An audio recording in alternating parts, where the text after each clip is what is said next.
Yan, hello mga kabalakbol. So, patulog na sana tayo kaso may napanood tayong video. Ito, yung kumakain si Lolo at saka pinakain nung babaeng nakayelo. Yan, yung nakayelong yan. Ng kanin si Lolo. Nakakatulog ng puso, so pinagdarasal ko na sana content lang to at hindi totoo. Dahil kung totoo man to, Diyos ko, nakakatulog ng puso, nakakayak. At walang respeto yung babae na 'to kung sakali mang totoo 'to. Dapat lagi nating alalahanin na kung wala ang magulang at mga lolo at lola natin, wala din tayo dito. Inalagaan nila tayo simula pagkabata, pinag-aral, binigay ang mga kailangan. So ngayong matatanda na sila or matanda na sila, dapat ibigay din natin yung aruga na binigay nila nung pagkabata natin. Hindi yung ganito na susubuan mo ng kanin si lolo. Diyos ko, nung napapanood ko 'to talagang high blood na high blood ako.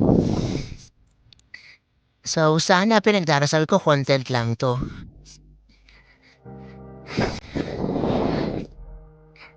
Medyo na high blood din ako dahil yung dalawa, yung magulang ata nung babae, hindi man lang pinagalitan at inawat si dalagita, yung babaeng nakayelo. So, pinagdarasal ko na content lang 'to at hindi totoo. Nanginginig ako sa galit, galit actually galit ako dito sa babaeng 'to.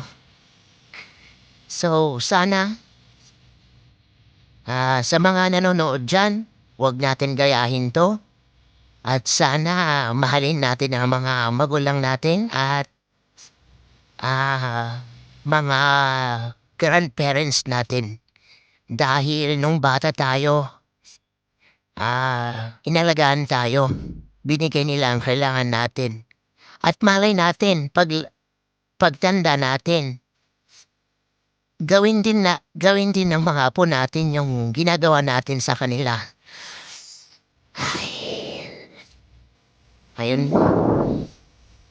So, hanggang sa susunod na video muli, mga kabalakbol, dahil talagang nanggigigil na ako, eh. Okey, goodbye.